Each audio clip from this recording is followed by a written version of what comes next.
Kaugnay pa rin po ng talumpati ng Pangulo sa UN General Assembly, makakausap po natin si Dr. Professor Froilan Calilung, isang political analyst at professor po mula sa University of Santo Tomas. Welcome po sa Rise and Shine Pilipinas, Professor. Morning, Diane. Okay. Professor, siguro ang aking unang tanong, gaano ba kahalaga na nagkaroon ng ganung pagkakataon ng ating Pangulo na makapagsalita dito sa UN General Assembly? Well, we have to understand kasi the workings of the UN General Assembly para tong it's like the town hall meeting of the world technically, no? Dahil nga dito lang yung isang pagkakataon na lahat ng miyembro ng member states of the UN, all 193 states are present in this gathering. No? So it's very important and momentous, and it's also very parang heartwarming for us Filipinos to see again another president or chief of head of state of our country take the center stage even for 20 minutes. So I think it's really good for us. At maganda rito na nailatag nga niya talaga yung mga problema na gusto niya ring masolusyonan, not only domestically but in the world stage. Alright, earlier off-cam, Prof, we talked about na ito ang opportunity na to na hindi lahat ay naiimbitahan dito sa UNGA. Maganda bang maidudulot nito sa Pilipinas? Ano ba yung mga benepisyo na maaring makuha ng mga Pilipino mula dito? Well, definitely maganda to para sa atin, dahil nga hindi lahat nagkakaroon ng pagkakataon na maibahagi yung kanilang mga suliranin at magkaroon din ng solusyon na maaaring ilatag sa United Nations. I think maganda rito yung gustong mangyari ng ating Pangulo na maging isa tayo sa non-permanent member ng UN Security Council for 2027-2028. We know for a fact that the UN Security Council is one of the most powerful organs. Pero yung kasing 5 permanenteng bansa rito, which is comprised of United States, China, France, England, of course, is also part of it, and Russia, sila talaga yung 5 permanent. Tayo, kung sakasakali, magiging non-permanent. But if ever it will happen, it will really boost a lot for the country.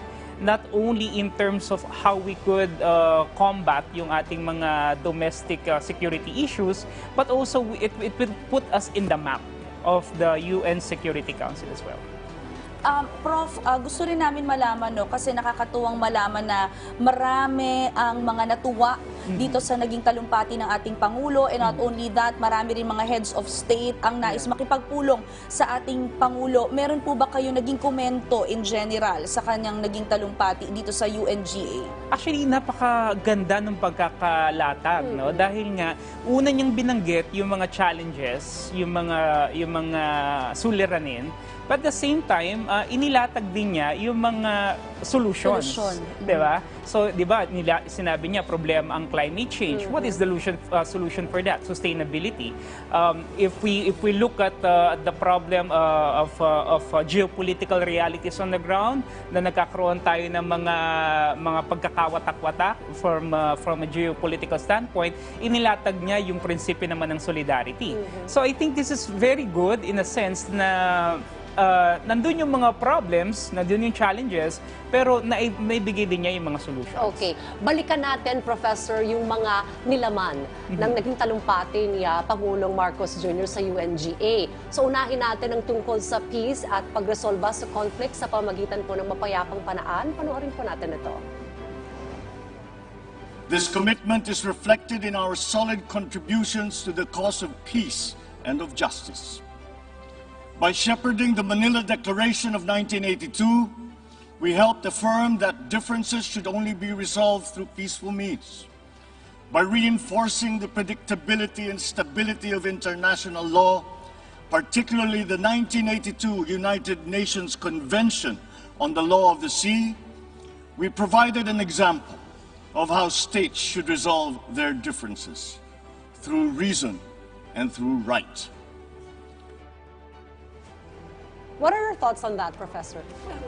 Good, ano? Kasi nga, kung babalik tanawan naman natin ang kadahilanan bakit tayo nagkaroon ng United Nations, it's really for, promotion of peace. And we can never have development unless we have meaningful peace, di ba? So I think it's going back to the roots of why we established the UN in the first place. Kasi remember, the United Nations emerged out of the ashes of the Second World War. Na ayaw na nating maulit yung gera o yung digmaan na yon. So kinailangan natin magkaroon ng isang Parliament of Nations. At ito nga yung UN na kung saan ang sisiguruhin niya talaga ay pagkakaroon ng world peace. No? And I think maganda na ginawa niyang halimbawa ang Pilipinas at kung paano talaga natin nakakapag-contribute yung ating bansa. No? Binigyan niyang halimbawa yung Bangsamoro, binigyan niyang halimbawa yung participation natin sa UNCLOS. I think these are all good measures that puts the Philippines in the thick of the issue, kumbaga, and nandun nga yung ating commitment to fostering security and world peace. At Prof, no, dagdagan ko lang, isa yun sa naging major talaga, naging focus din Yeah. ating Pangulo about peace. Kasi he ended his speech saying talaga na he wanted the Philippines to make a mark or contribute to the world na talagang makilala tayo about peace. Tama. And eto naman, Prof, kasama rin po ang COVID-19 pandemic. Malalaman po namin ang komento ninyo. Let's all watch this.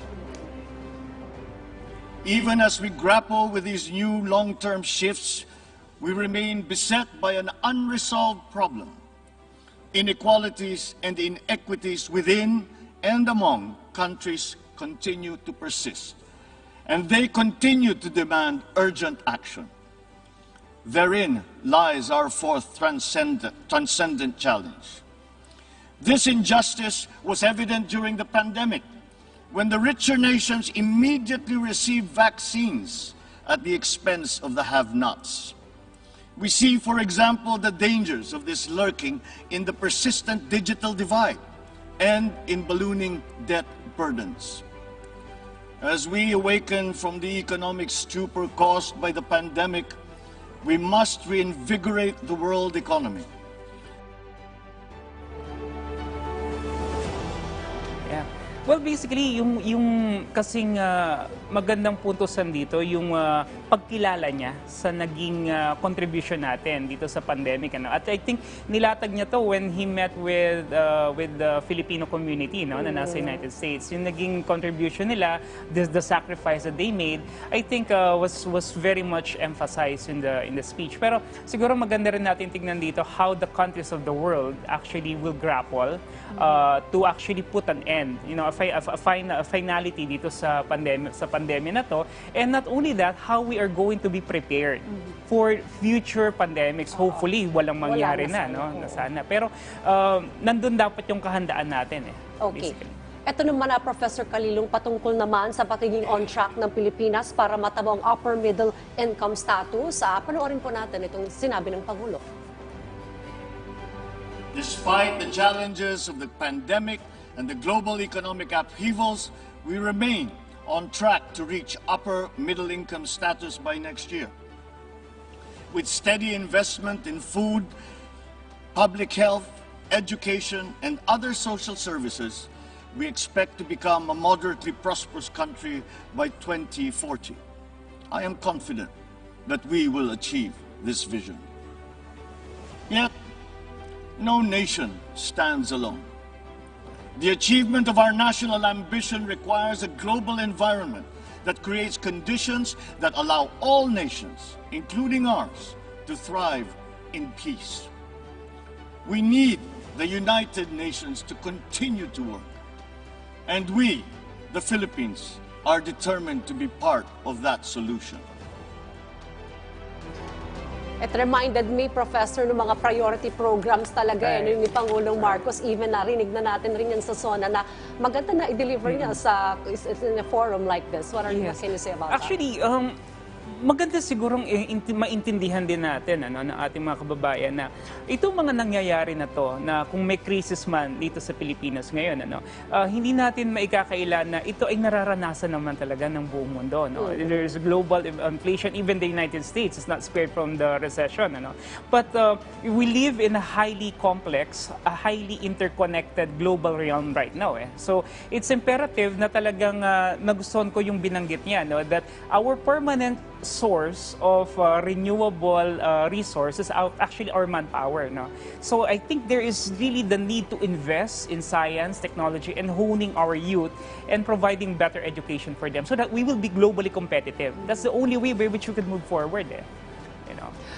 Ako natuwa rin ako dun sa mga napakinggan ko kaya Pangulong Marcos Jr. And it makes me proud na Yes. makita ang ating Pangulo. Sabi sa ko nga, ganitong Dayan, GA. maraming Pilipino talaga ang natuwa. Eh nakita naman natin, siksik talaga yung naging talumpati ng ating Pangulo, is able to deliver all the issues. At sabi nga ni Prof, nakakatuwa na kapag may isyong nabanggit, may Nandun yung solusyon solusyon. agad. Okay. So yun ang maganda. Thank you po for sharing your insights. Anytime. Professor Calilung, sa uulitin pong bulet, maraming course. salamat po, Thank Professor you so Froilan much. Calilung. Mula po sa University of Santo Tomas.